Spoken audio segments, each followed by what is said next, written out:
I bought my own house after everyone betrayed me. Now my sister, ex-wife, and parents are furious. I refuse to let them back in. 3 years ago, I was married to Madison, who thought my $65,000 mechanic salary made me a failure. She'd constantly show me houses online, not to motivate me, but to remind me how inadequate I was. "Look at this kitchen," she'd say, shoving her phone in my face. Samantha's husband bought her granite countertops, but I guess I'll never have nice things. I worked overtime, picked up weekend jobs, even sold my motorcycle to save for a down payment. Nothing was ever enough. The final straw came when I surprised her with a vacation I'd been saving for. She spent the whole trip texting Evan from yoga class. When we got home, I found them together in our bed, not even ashamed. "You're never here anyway," Madison said. "Evan actually pays attention to me." The divorce was ugly. She tried to take everything, claiming she sacrificed her career for our marriage. What career? She worked part-time at a boutique, but the real knife came from my sister, Catherine. We've been close our whole lives. I helped raise her kids, fixed her car for free, loaned her money when her husband was unemployed. Madison told me everything, Catherine said. How you never bought her anything nice. Maybe if you'd been a better husband, she wouldn't have needed to find happiness elsewhere. My own sister was blaming me for being cheated on. My parents were no better. Marriage is work, Mom said. Maybe you both made mistakes. That's when I realized I was completely alone. So I liquidated everything and took a job on an oil rig in North Dakota. 18 months of hell, 14-hour shifts in freezing weather,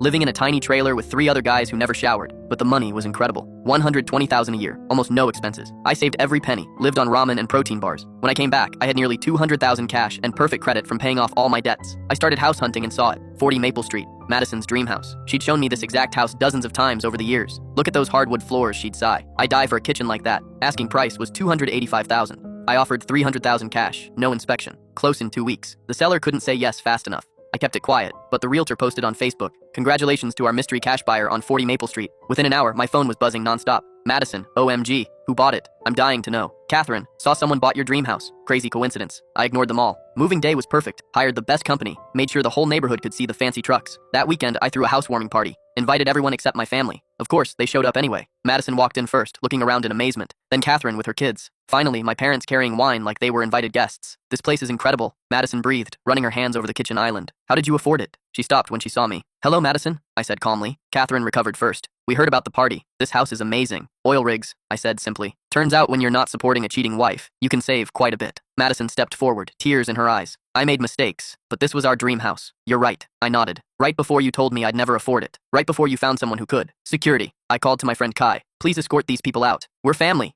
Catherine protested. "Family doesn't choose cheating wives over their own blood," I replied. As they were walked to the door, Madison turned back one last time. "Don't you think you're being vindictive?" I looked around at my beautiful home, the hardwood floors, the granite counters she'd dreamed about for years. "This is just me living my best life without any of you in it." The door closed with a satisfying click. They've been calling ever since. Madison's evicted and wants to work things out. Catherine needs a place to stay. My parents think I'm cruel, but I'm done. Some bridges aren't worth rebuilding. Besides, I love the look on their faces when they realized the failure they'd written off was living in their dream home. Best $300,000 I ever spent. Worth every penny.